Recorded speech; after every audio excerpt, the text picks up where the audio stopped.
Good morning.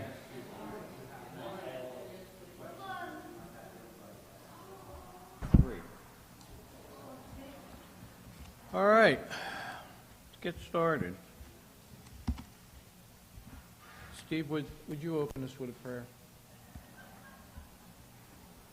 Dear Heavenly Father, we thank you so very much for your loving kindness and blessing. We thank you for the opportunity to gather here together to get into your word and to be able to apply that word to our lives. And Father, as we do so, help us to handle your word accurately and with truth. Help us to live your word. And Father, we ask that as we always get into your word, we love and continue to grow. We ask, Father, that you be with many who have not yet come here. For those who are on their way, we ask that you watch over them and keep safe as they journey here.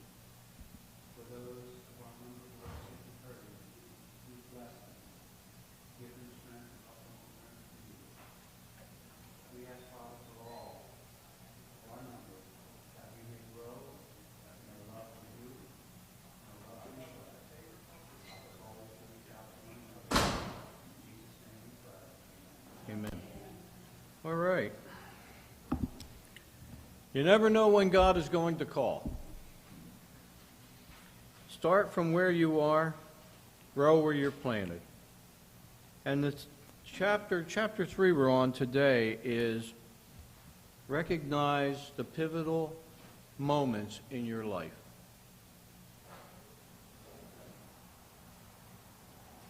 If I were to ask the question, what would you say is a pivotal moment in your life? How would you respond?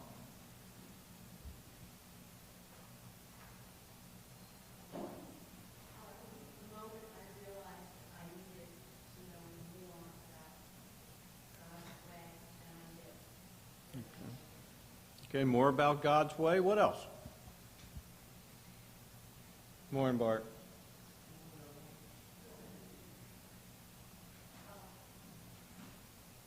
Well, I can tell you that a pivotal moment in my life was when I met Owen Albright and recognized that there was something missing in my life that I needed to address, and that was my spiritual being, my spiritual life itself.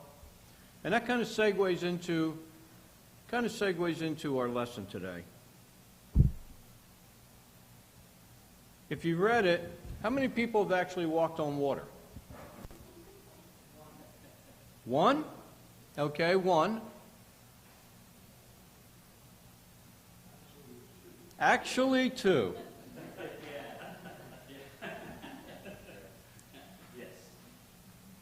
Does everybody have a book? If you don't, raise your hand.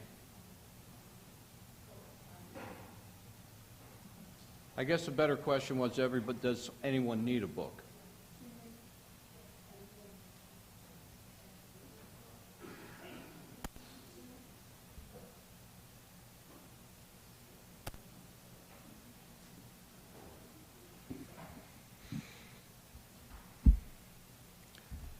So if we start by reading Matthew 14, if you'd like to follow along, we're in 14:22 to 36. And I'm sure you all have heard this lesson preached from the pulpit before. Immediately he made the disciples get into a boat, and I'm reading from the NIV, and go ahead of him to the other side, while he sent the multitudes away. And after he had sent the multitudes away, he went up to the mountain by himself to pray. And when it was evening, he was there alone. But the boat was already many stadia away from land, battered by waves, for the wind was contrary. And in the fourth watch of the night, he came to them walking on the sea. And when the disciples saw him walking on the sea, they were frightened, saying, "It is a ghost," and they cried out in fear. But immediately Jesus spoke to them, saying, "Take courage, it is I, do not be afraid." And Peter answered, remember the impetuous one? And Peter answered and said, "Lord, if it is you, command me to come to you on the water." And he said, "Come." And Peter got out of the boat and walked on water and came towards Jesus. How many people walked on water? Two.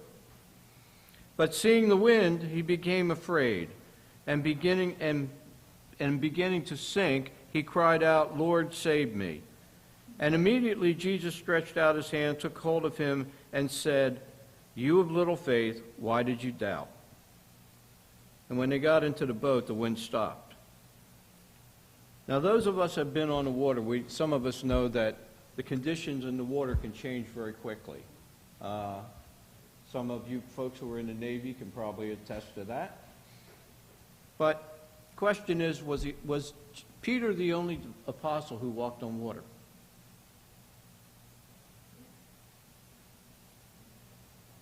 Okay, as far as we know in the Bible doesn't give us any other information that says another apostle got out and walked on water also. Even the more impressive is the fact that Jesus enabled Simon Peter to do the same thing. That is, until he took his eyes off the Lord and began to fear the wind and the waves. And the spiritual lessons are obvious. Keep your eyes on Christ and successfully do his bidding and unimaginable things without fear. Take your eyes off of Christ and look at the dangers lurking about, and you're sure to fail.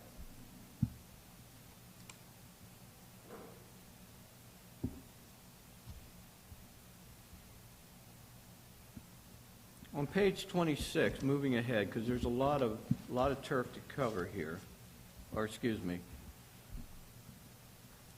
I'm sorry.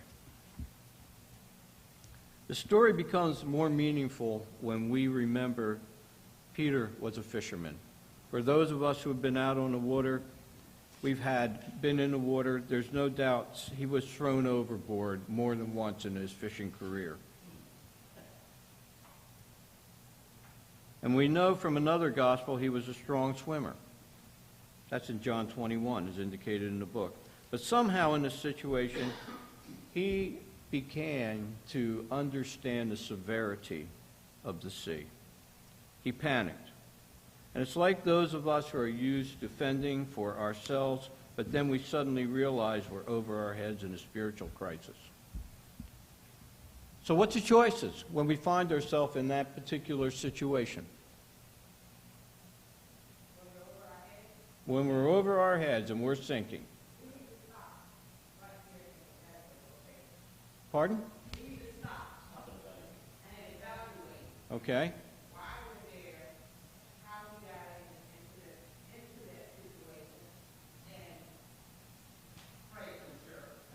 Okay.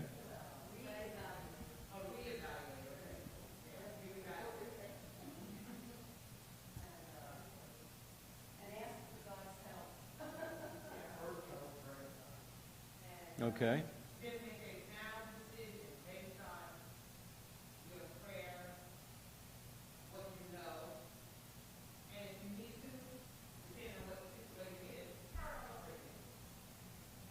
When I was a young child,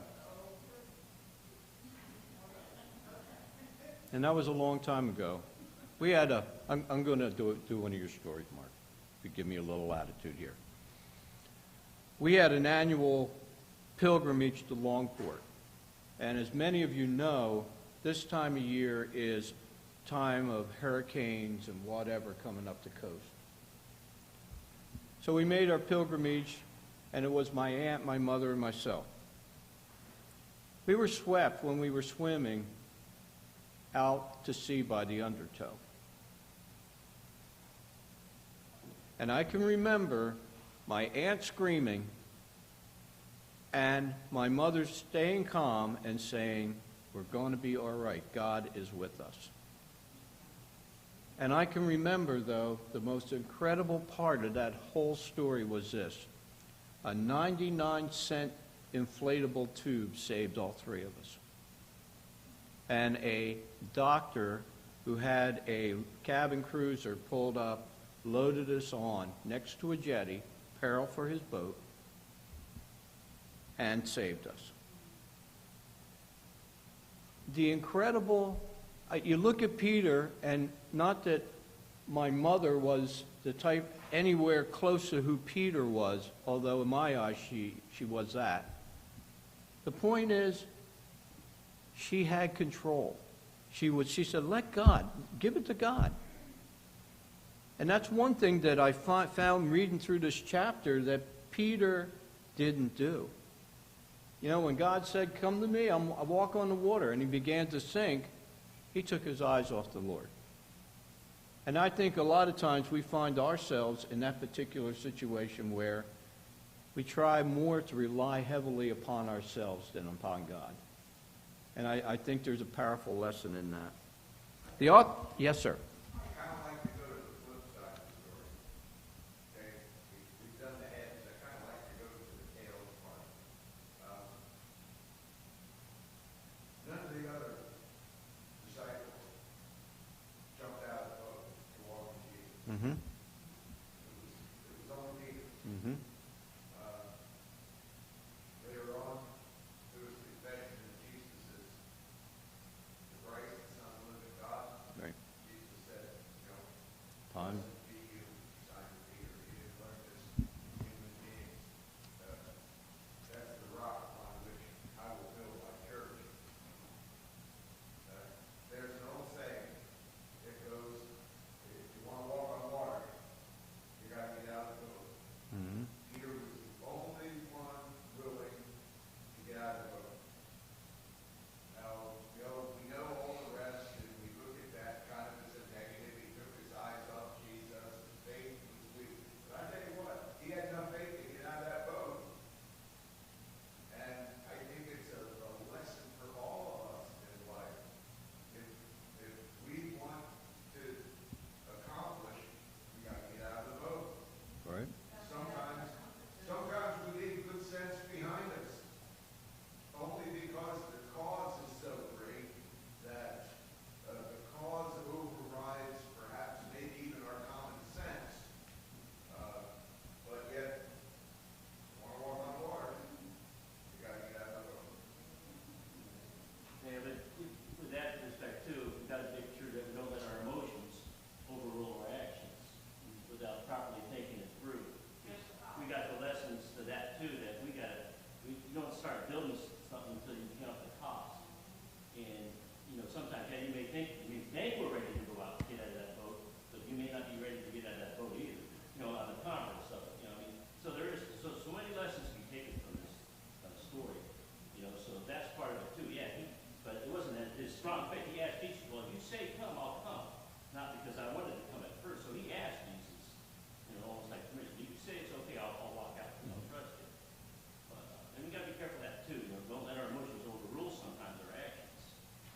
That's where I think some of the lessons too is get back, because that impetuousness is I got the strong emotion. I got to jump out and do it, but I'm not thinking of what I'm doing sometimes.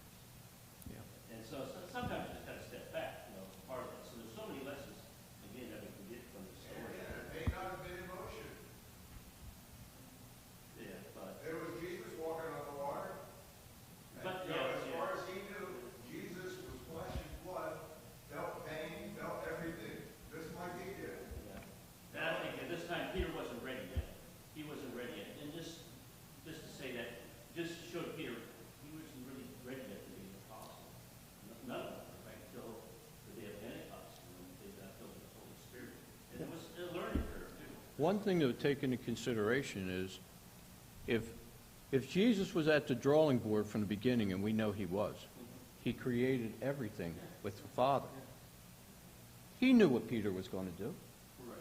He knew that Peter was going to walk, and he knew that Peter was going to sink. And you know what? The application to me is, it's a test for all of us. It tests our faith.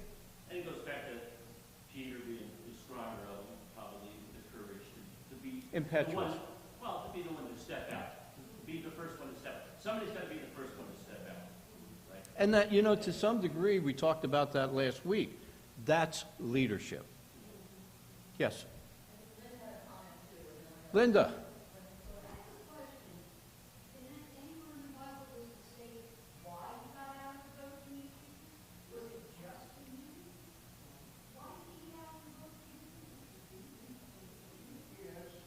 Anybody want to tackle that one?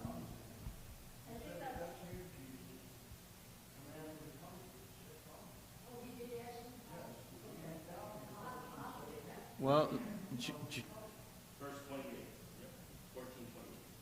And Bill, if you listen to the comments that all been made, kind of like we're not apostles, but for instance, we are all that Mhm. people. Everyone is different with different personalities, and that's really what makes, hopefully, our church here in the Kingdom on Earth Sure. work, because it's, you discuss and you look at all the viewpoints, and, just as I sat here and listened to all of this, that's what's important within our own group, that we don't have a dominant person that everyone listens to, where it's like, in some situations, no matter what the leader or the minister says, that's what you go by. It's not that. It's what the word says, and it's discerning it. And that's exactly what Mark and Melissa, Lee, whatever, all the comments are. They're different viewpoints, all with very important thoughts that put it all together into the story. And that's what we are. and having said that, I think what is equally important is that when we listen to all these viewpoints, and you make the statement, and rightfully so, that we do what the Word says, we all grow by that. From listening to viewpoints, it expands our foundation about who we are as Christians. And we grow from the points that are made here. That's why I love so much an interactive class, because we all grow from one another. Not to be labor. Every 4 years, we have a presidential election discussion. Mm-hmm. Why would anybody want to be president of the United States? I don't know. I mean, when you think about it, we consider the president of the United States the most powerful person on the planet.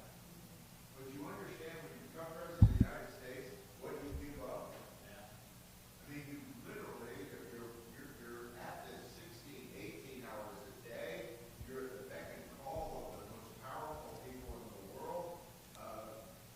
Your family almost goes to pot. You can't be the father or the mother that you ought to be. You can't be the husband that you ought to be. Yet people aspire to this. And I almost look at it as if Peter, they're getting out of the boat. Somebody's got to be the president of the United States, and maybe I'm the best person to do this. And it doesn't just apply to being president of the United States. I use that as an example. But it's just perhaps one other way to look at it. Sometimes you forsake good sense to do something. Yeah. Peter forsook perhaps his good sense as a fisherman. He'd fallen out of that boat dozens of times, and every time he didn't walk back to the boat on the water. Right. But that one time, he stepped out of himself. Well, they were fearful of sinking within the boat, so that's another thing Peter did. What a better place to be would be with the Lord, who's standing on the water. Why would I be in a boat sinking? I should focus on Jesus to get out of the boat and stand with him who's on top of the water. Faith. If you look at the middle of 24, this is something. Sometimes we look at Peter and said, okay, Peter walked on the water and sank. In the middle of 24, it says, they sat awestruck as he actually did it. Suddenly, they were horror-struck as he began to sink. And then there was a sense of relief as Jesus plucked them from the sea. And finally, they had a case of giggling fits. I'm snickering. You try to hide from putting your hand over your nose and mouth while your whole body is shaking. It was quiet as Simon Peter, with Jesus' assistant, slinked back into the boat and to his seat, looking like a drowned rat. And as they journeyed on, Thomas, of Doubting Thomas fame, asked Peter in hushed tones, so as not to be heard by the master, "So Peter, how was the water?" And the trick to successfully enduring one of these spiritual stumbles is to remember, wherever we are, that Jesus is close at hand. Do it your way with your strength. Be an original, be unique, and pull yourself by your own bootstraps. How many times have we heard that? And have your dream. This approach may work in a number of areas. I'm on page 25, the only paragraph there. This may approach in a number of areas, all except one, your spiritual life. As much as there is to love about America, this element of the American way is basically in conflict with how God wants us to be in our spiritual walk. While God gives us lots of freedom to be ourselves, He still wants us to walk in His way with the direction that He helps when He provides. Humble yourselves, therefore, under God's mighty hand, that He may lift you up in due time. 1 Peter 5:6.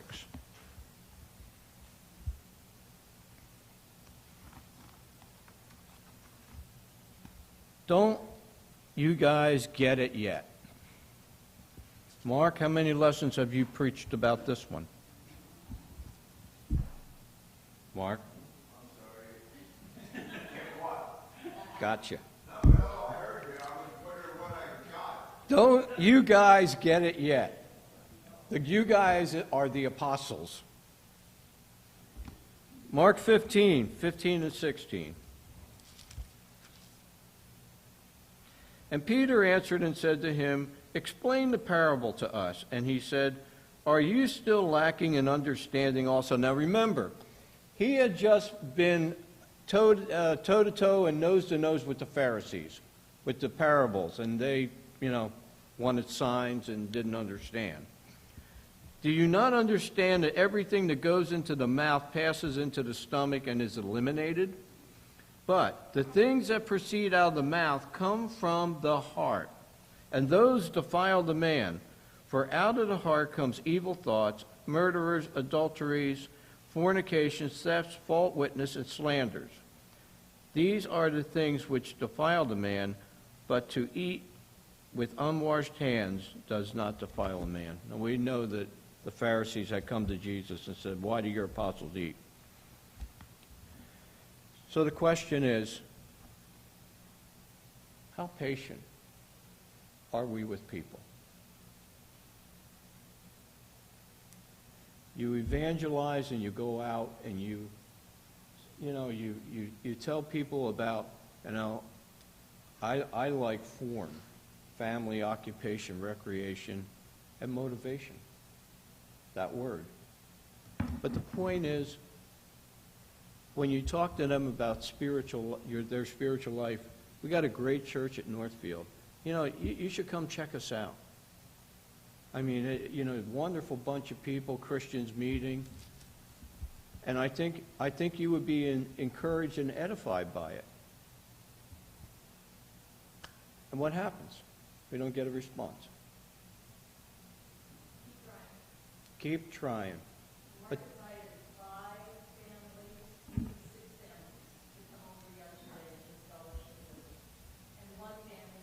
mm-hmm. Nothing wrong with that. No. It's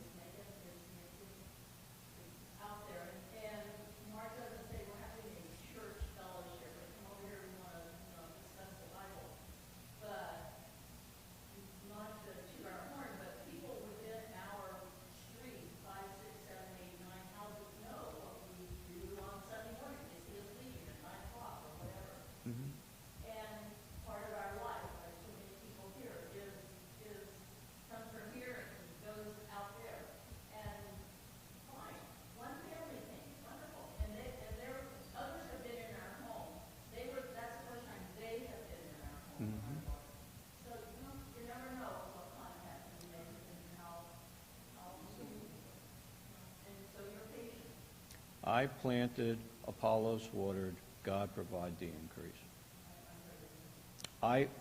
I planted, Apollos watered, God provides the increase. Melissa?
Right. Coming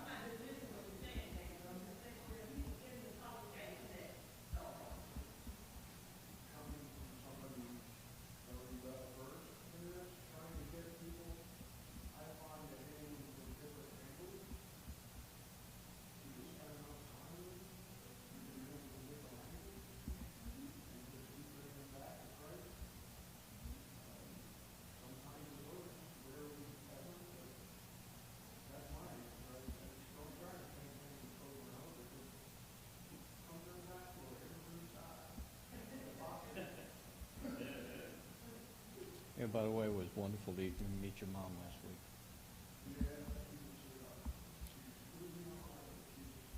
Well, we affectionately call that friendship evangelism.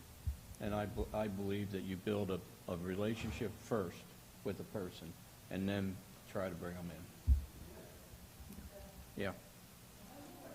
Sure.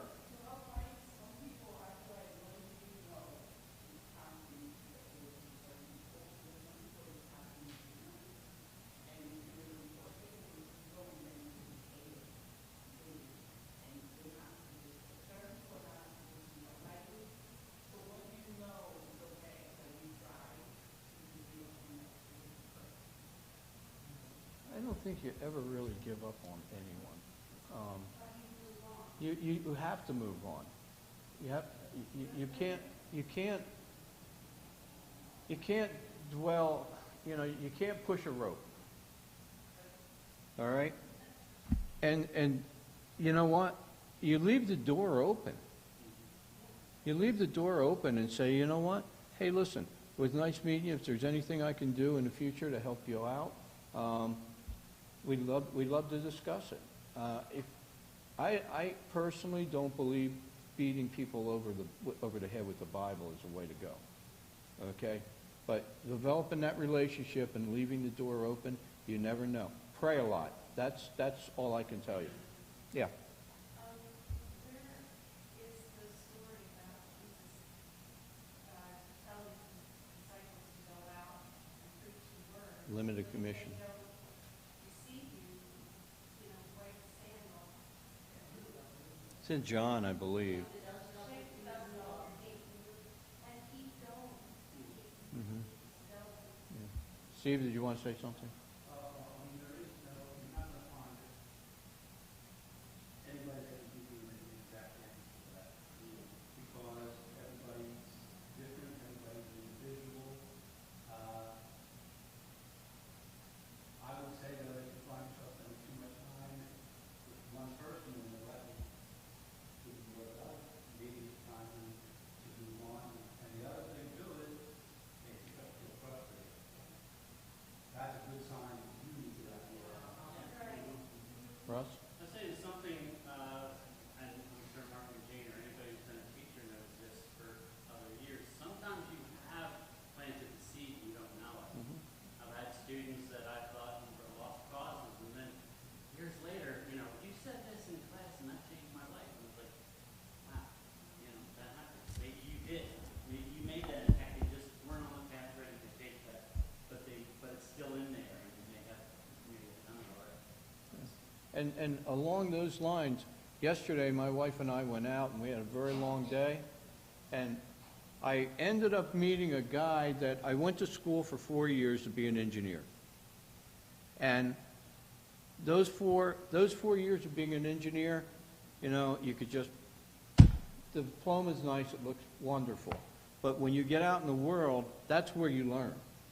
And that guy that I met taught me more in 3 or 4 years working with him than all the education. But that's the seed. The seed that he planted really blossomed in me in engineering. But it's like that when you're inviting someone also. Yeah.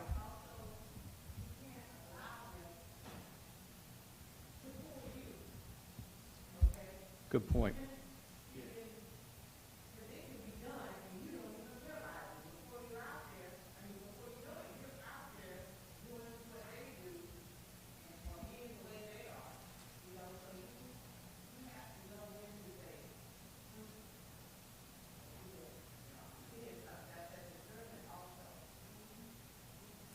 Jane? I think it's important for us, like, for mommy to think about, they are not where we are. Like, people we talk to, that we know maybe should be doing other things, the right things. And that's our faith, that's our belief. And you can't make them have our faith, our belief. You have to, you show them, as the Bible says, show them everything, your works, your faith, show them that, and they'll learn to grow by that. But there's a point where, if they don't want to try to find that faith, Right. that's not their interest, then I think that's when you do kind of back up, or you wait and see, like Russell said, you never know. So, faith has so much to do with it, because you can't say, it's like our children, they have our faith until they grow to an age where they begin having their own faith. And that's where they make that decision. Sure. And it's not mom and dad anymore, it's theirs. And that's what a lot of friends and people in family are. It's not our faith. They have to find their faith through our guidance, hopefully. They have to find it. Now, I know somebody's going to misconstrue this. Melissa?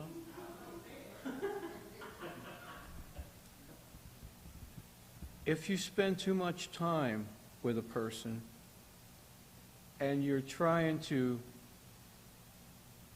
let them know about the wonderful benefits of being a Christian and of spending life and eternity with God, not separated from God, I think you all know what I'm talking about. You leave the door open, but if you spend time with them too much, they may feel that you need them. And they do. You do need them. But you have to move on. You leave the door open, but you move on. So don't I hope no one understands me as saying, well, then I guess Wills doesn't need them. That's not the point. The point is they may feel that you need them. And sometimes you just need to move on and leave the door open. I always, have running around in me the stand that Jesus always took. Jesus always took the stand for the truth. Mm-hmm. Never backed down one time, no matter who the audience was, whether he was talking to the religious leaders of the day, whether he was talking to a tax collector. The message, the gospel of truth, was always the same. And so, the New Testament teaching is that when we come to the Lord, we are to make every attempt to be godly people, Yeah. to attain the fruit of the Spirit in Galatians chapter 5. And it's that more than anything. I mean, we don't ever give up, but we never give up being who we are as far as the truth is concerned. Mm-hmm. That's tantamount, because that's Jesus said. That's Jesus saying, here's who I am, the truth and the life. Right. And that's what we have to stand by. We can't compromise to get somebody to come to church. And I don't think that the point is that we ever compromise, but, something that just popped in my mind. Jesus said, Pilate said, what is truth? I am the truth, the light. The point is, the hearer, the recipient, has to be willing. So, all right, we're not going to get through, but that's all right. It's more fascinating to track Jesus' very reactions to disciples. Somehow he shows an unbelievable patience with them. And some have a fanciful notion of God.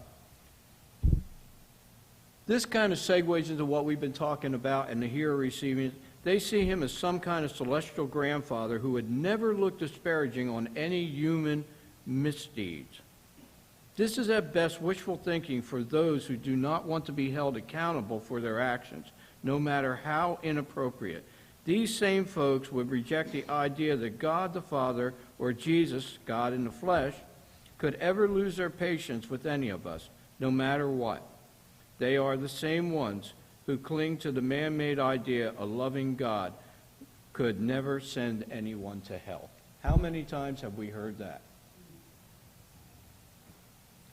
Throughout the entirety of the Old Testament, we have story after story of God's disciplining people who disobeyed his will. But with the discipline, there is always an underlying principle of his great love and desire for a covenant relationship with his created beings. That great love sent Jesus into the world and allowed him to suffer the punishment we deserve. Russ, I think you hit on this one. All teachers encourage their students to ask questions. Young scholars are implored with, "There's no such thing as a bad question," yet every teacher occasionally has one of those students who, in the face of a detailed explanation after detailed explanation, will show an incredible knack for asking a question that indicates they weren't paying attention at all. Impetuous kids nearly drive teachers crazy. Jesus' question, "Are you still so dull?" which is the question that he asked the apostles, must have been asked on such an equation. Jesus was trying to get his disciples to learn to take his teachings and then think about them for themselves. I like that. It just goes to show that we can listen to, and by the way, we're out of time, and that's good, because there's been a lot of interaction. It just goes to show that we can listen to lessons, and I think Mark hit on this. We can listen to Bible studies, but in the end, what does it boil down to? It boils down to us assimilating and taking the Word in and living the life that we're supposed to. Yes, Jane? Since Maria's not here, I just want to make one comment, and she might be embarrassed by it, but she listened to Sunday evening service with Mark. She saw something that she wanted to learn more of. She called us, she talked about, was she okay with her baptism, the way she was baptized? We talked to her about that. Mhm. Didn't jump all over and say, absolutely not.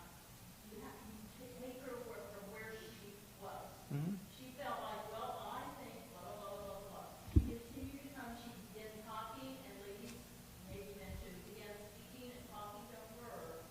And because she was eager to accept the word, she began opening her mind up more to where she was and where she wanted to be. Mm-hmm.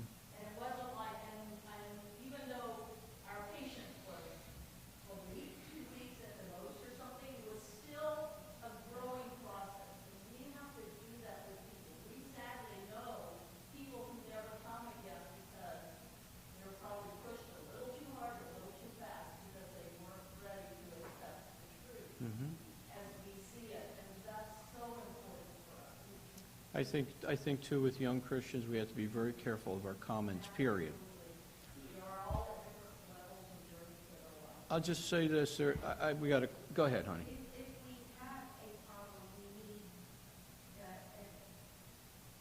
need to go and talk to that person to have further explanation, not just to, oh, well, you know. Matthew 18. So, I remember Owen Albright, and some of you can quote his answer. We would ask Owen a question, and you know what he would say? Let's see what the Bible has to say about it. And that was his response. And that's a nice way to handle it. We're going to close. I thank you again. I love the interaction. It's great.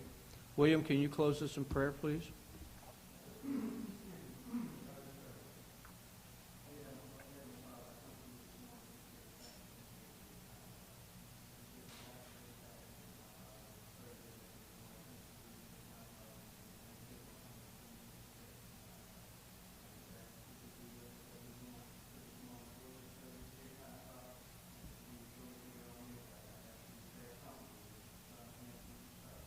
Amen.